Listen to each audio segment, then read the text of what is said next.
வணக்கம். Red news விரைவுச் செய்தி. செப்டம்பர் 29. சீர்காழி எம்எல்ஏ பெயரைச் சொல்லி பல ஊழல்களில் ஈடுபட்டு வரும் முன்னாள் அதிமுக இந்நாள் திமுக பிரமுகர். மயிலாடுதுறை மாவட்டம் சீர்காழி ஒன்றியம் புதுத்துறை ஊராட்சியில் ஊராட்சி மன்ற தலைவராக டெய்சிராணி இருந்து வருகிறார். ஆனால் பெயர் அளவுக்கு மட்டுமே அவர் ஊராட்சி மன்ற தலைவர் என்று கூறுகின்றனர். மற்றபடி அனைத்து வேலைகளும் அவருடைய உறவினரான திமுக பிரமுகர் ஜெய்சங்கர் என்பவர் செயல்பட்டு வருவதாகவும், அது மட்டுமல்லாமல் அந்த ஊராட்சியில் வரும் அனைத்து வேலைகளையும் எம்எல்ஏவின் உறவினர் எனவும் நான் தான் ஊராட்சி மன்ற தலைவர் எனவும் கூறிக்கொண்டு ஊராட்சி ஒன்றிய அலுவலகத்தில் பணிபுரியும் அலுவலரையும் மிரட்டிக்கொண்டு வருவதாகவும், இவர் ஊராட்சியில் செய்யும் கட்டுமான பணி அனைத்துமே தரமற்ற முறையில் இருப்பதாகவும், சமீபத்தில் இவரால் கட்டப்பட்ட குளத்தின் சுற்றுச்சுவர் இரண்டும் கிட்டத்தட்ட 10 லட்சம் செலவில் கட்டப்பட்டது. சார் பார்த்துக்குங்க, எம்சாண்ட் போடாமலே ஜெல்லியோட கலந்த ஜெல்லியும் சவுடு மண்ணையும் கலந்து காங்கிரீட் போட்டுக்கிட்டு இருக்காங்க. நீங்கள் பார்த்துங்க சார், நாங்கள் பொய்லாம் சொல்ல. அந்த அக்கா வேலை செய்கிறாங்க, அந்த அக்காலாம் வேலை செய்கிறாங்க, பார்த்துக்குங்க. கட்டி 15 நாள் கூட ஆகல. தண்ணியை திறந்து விட்டோன்னா இந்த மதுவில் இருக்கிற ஒரு டியூட்டு மட்டும் குளத்தூரில் விழுந்துருச்சு. இதை அரசு அதிகாரிகிட்ட தகவல் கொடுத்து அரசு அதிகாரி யாருமே வந்து பார்க்கவும் இல்லை, எந்த நடவடிக்கையுமே எடுக்கல. இவர் கட்டுற எல்லா திட்டமும் பார்த்தீங்கன்னா தண்ணி வரும்போது தான் கட்டுவார். ரிவிட்மெண்ட்டு தண்ணி அதோட மறாத வருஷம் கடப்பில் போட்டுருவாங்க. கட்டி 15 நாள் கூட ஆகல, தண்ணி உள்ள கிடக்குங்க ரிவிட்மெண்ட்டு. தண்ணி திறந்து விட்டோன்னா இது 3.5 லட்ச ரூபா மதிப்பீடு. நல்லா இருந்த ரிவிட்மெண்ட்டை உடைச்சிட்டு தரமற்ற முறையில் ரிவிட்மெண்ட் கட்டி வீணடிச்சு வச்சிருக்காங்க எங்கள் குளத்தை. அதனை தடுத்து நிறுத்தியும் கேட்காமல் கட்டிய 15 நாட்களுக்குள் இடிந்து விழுந்ததாகவும் தெரிவிக்கின்றனர். இதுபோல் பல வேலைகளை தரமற்ற முறையில் செய்து பல லட்சங்களை குவித்துள்ளதாகவும் அப்பகுதி மக்கள் கூறுகின்றனர். இதனை மாவட்ட ஆட்சியர் அவர்கள் புதுத்துறை ஊராட்சியில் செய்யப்பட்ட அனைத்து பணிகளையும் முழுமையாக ஆய்வு செய்ய உத்தரவிடுமாறு அப்பகுதி மக்கள் கோரிக்கை விடுத்துள்ளனர். சீர்காழி ஒன்றியம் புதுத்துறை ஊராட்சி மன்ற தலைவராக இருப்பவர் திருமதி டெய்சிராணி அவர்கள். ஆனால் அவரை அந்த பதவி இருக்க விடாமல் அவரை மிரட்டி வீட்டில் உட்கார வைத்துவிட்டு அவரது கொழுந்தனார் டாஸ்மாக் மேற்பார்வையாளராக உள்ளவர் அந்த பொறுப்புகளை எல்லாம் எடுத்து செய்து இந்த கட்டட பணி கான்ட்ராக்டு பொழுதுக்கு கான்ட்ராக்ட் வேலை செஞ்சு எந்த வேலையும் தரமற்ற முறையில் செய்து எல்லாமே தரமற்ற முறையில் செய்திருக்கார். ஆனால் ஊராட்சி ஒன்றிய அலுவலக அதிகாரிகள் யாரும் அவர் பணியை யாரும் பார்க்க மாட்டாங்க. சீர்காழி சட்டமன்ற உறுப்பினர் பேரை சொல்லி கொண்டு இவர் அரசு அதிகாரிகளை மிரட்டி கையில் வைத்து கொண்டு இந்த மாதிரி செஞ்சுக்கிட்டு இருக்கிறாரு. காலனி வீடு, பிஎம்ஆர்ஒய், மோடி வீடு, கலைஞர் கனவு இல்லம் எல்லாத்துக்குமே ஏழை மக்களிடம் 10,000 20,000 ஒரு வீட்டுக்கும் வாங்கியிருக்கிறாரு. வாங்கிக்கிட்டு அந்த ஃபைனல் பில்லு யாருக்கும் போகல. அந்த பில்லுலாம் நீங்கள் ஆய்வு பண்ணிங்கன்னா ஒரு ஏழைக்கும் ஒரு பில்லு போகாத இருக்குது. எல்லாமே ஊழல். இதை யார் சார்? வணக்கம் சார்.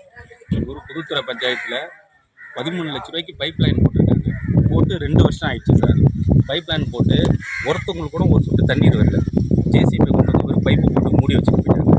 எங்களுக்கு கொள்ளிட குடிநீர் தான் இன்றைக்கி முக்கியமான குடிநீர் தண்ணியாக எங்களுக்கு இருக்குது. அதுவும் எங்கள் கிராமத்துக்கு எங்கள் தெருவில் சுத்தமாக குடிநீர் தண்ணியாக வரல சார். 13 லட்ச ரூபாய்க்கு பில்லு மட்டும் செலெக்ஷன் ஆயிடுச்சு. அந்த அதிகாரி போய் கேட்டால் எனக்கு தெரியாதுப்பா, பஞ்சாயத்து தலைவரை போய் கேளுங்கிறாங்க. பஞ்சாயத்து தலைவரை போய் கேட்டால் எனக்கு தெரியாது, அவர் என்னோடய கொழுந்தனார் தான் வேலை பார்த்தாரு, அவர்கிட்ட போய் நான் கேட்க முடியாது, கிராம மக்கள் நீங்கள் போய் கேளுங்கிறாங்க. கேட்டால் அவர் தகாத வார்த்தையில் எங்களுக்கு பதில் சொல்கிறாரு. ரிவிட்மெண்ட்டு கட்டிருக்காங்க, ஒரு ரிவிட்மெண்ட்டு கூட தரமான முறையில் இல்லை. தண்ணி வந்தவுடனே எல்லா ரிவிட்மெண்ட்டும் குளத்துல விழுந்துருச்சு. குளத்துக்கு இந்த இருக்கிற ரிவிட்மெண்ட்டை பார்த்துங்க, கட்டின ரிவிட்மெண்ட்டு குளத்துலேயே விழுந்துருச்சுங்க. ஏன்னு கேட்டால் ரிவிட்மெண்ட்டு குளத்தை விட ஆழமாக எடுக்காமல் குளத்துக்கு மேல் வட்டத்திலே ரிவிட்மெண்ட் போட்டு நாங்கள் போய் தடுத்ததுக்கு எங்களை சண்டை வழக்க வந்துட்டாங்க. எங்களால் இது மீறி எதுவும் செய்யணும்னா அரசு அதிகாரிகளும் எந்த நடவடிக்கை எடுக்க மாட்டாங்க. அரசு அதிகாரி பிடிஓவுக்கு, ஓவர்சருக்கு எல்லாருக்கும் நாங்கள் ஃபோன் பண்ணி சொல்லிவிட்டோம், வீடியோ எடுத்து அனுப்பிட்டோம், நேரடியாக கூப்பிட்டு காமிச்சிட்டோம். ஒரு துளி நடவடிக்கை கூட எடுக்கல. அவர் கட்டுற எல்லா ரிவிட்மெண்ட்டும் மதுவும் பார்த்தீங்கன்னா இப்போ தண்ணி உள்ள இருக்குது. அவர் கரெக்டான தண்ணி வர டைமில் ரிவிட்மெண்ட்டை கட்டுறாரு. தண்ணி அரைகுறை தண்ணியில் வேலையை முடிச்சுட்டு போயிடுறாரு. அதோட மறு வருஷம் கடந்துடுது. அரைகுறை வேலையை விட்டுட்டு போயிடுறாரு. இருக்கிற ரிவிட்மெண்ட்லாம் கட்டின ரிவிட்மெண்ட்லாம் தண்ணி உள்ள கிடக்கு. அந்த எந்த அரசு அதிகாரிகளும் நடவடிக்கை எடுக்க மாட்டாங்க. கேட்டால் எம்எல்ஏ பேரை சொல்லி எல்லார்கிட்டையும் அவர் பயன்படுத்திக்கிறாரு. எம்எல்ஏ கேட்டால் அவர் உறவினர்னு சொல்கிறாங்க. இது எங்கள் கிராமத்துக்கு அரசு முதலமைச்சரை பார்த்து எங்களுக்கு இந்த ரிவிட்மெண்ட்லாம் சரிப்படுத்தி சிறந்த கிராமமாக உருவாக்கி தரணும்னு வேண்டிக்கிறோம். ஊராட்சி மன்ற தலைவராக செயல்படுற பேர் அவர் பேர்? ஊராட்சி மன்ற தலைவர் செயல்படுறவர் பேர் ஜெயசங்கர் சார். அவர் ஊராட்சி மன்ற தலைவரோட உறவினர். அவர் ஊராட்சி மன்ற தலைவரை செயல்படாமல் விடாமல் இவர் ஒயின் ஷாப்பில் வேலை செய்கிறதால அந்த வருமானத்தை எடுத்து ஃபுல்லாக கான்ட்ராக்ட் எடுத்து வேலை செய்கிறாரு. இவர் ஒயின் ஷாப் வேலைக்கே போகிறது கிடையாது. இந்த கான்ட்ராக்ட் வேலையை எடுத்து ஒரு வேலை கூட சுத்தமாக செஞ்சதே கிடையாது. ரோடு போடுறாரு, சவுடு மண்ணை கொண்டு வந்து கலப்படம் பண்ணி ரோடு போடுறாரு. எம்சாண்டே போடுறது கிடையாது, களவு மண்ணு போடுறது கிடையாது. அதுக்கான வீடியோவை எடுத்து அதிகாரிக்கு அனுப்பிட்டோங்க. அது அதிகாரி எந்த நடவடிக்கை எடுக்கல. இன்ஜினியரு ரொம்ப அவர்கிட்டே வந்து வேலை நடக்கிறதே பார்க்க மாட்டாருங்க.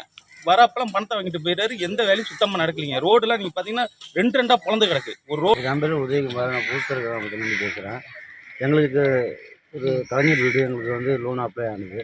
அது எங்களுக்கு வீடு தரமான முறையில் கட்டி கொடுக்கல. பில்லு எல்லோரும் வாங்கிட்டாரு. ஒரு முன்னாடி மட்டும் பூசிட்டு ஜன்னல் கூட வைக்காமல் ஃபஸ்ட்டு பில் வாங்கியாச்சு. அதுக்கப்புறம் 70,000 ரூபா பூசுறதுக்காக தனி ஸ்கீம் ஒரு லோன் எடுத்து அவரே என் ஒய்ஃப் உடம்பு சரியில்லாமல் உள்ளே போய் கையெழுத்து போட்டு பணத்தை வாங்கிட்டாரு. இந்த வீடு இன்னும் பூர்த்தி பண்ணி தரல. மழை பெஞ்சால் சைடு வழியாக தண்ணி நிற்கிது, போதம் ஏறுது. தரை போடல, சீலிங் போடல, எதுவுமே செய்யல. வாங்கினது யார்? அதுவும் சங்கர், அவர் பேர் ஜெய்சங்கர். ஊராட்சி மன்ற தலைவர் அவங்க அண்ணி தான் அவங்க. அதனால் அவங்க செயல்பட விடாமல் இவர் தான் பார்த்துருக்காரு. தரமான வீடு கட்டி தரல. ரொம்ப அதில் ஊழல் பண்ணுறாங்க. உடம்பு சரியில்லாத நீங்கள் தான் நடவடிக்கை எடுத்துறாங்க. இப்போ எங்கள் கிராமத்துக்கு வந்து 59 லட்சம் ரூபாய்க்கு முறைகேடான வேலை நடந்திருக்கு. 59 லட்ச ரூபாய்க்கு அந்த வேலையெல்லாம் அரசு அதிகாரிகள் வந்து ஆய்வு பண்ணாங்கன்னா அந்த ஒரு வேலை கூட தரமற்ற வேலையாக இருக்கவே இருக்காது. அவ்வளவு ஒஸ்டான முறையில் வேலை செஞ்சுக்கிட்டு இந்த வேலையை வந்து அரசு அதிகாரிகள் வந்து நேராக பார்த்து அதை ஆய்வு பண்ணி தான் அவங்களுக்கு பில்லை சாங்ஷன் பண்ணுவாங்க. அவங்க எந்த வேலையும் சுத்தமாக செய்யவே இல்லை. ரெட் நியூஸ் செய்திக்காக செய்தியாளர் செம்மங்குடி ஸ்டாலின்.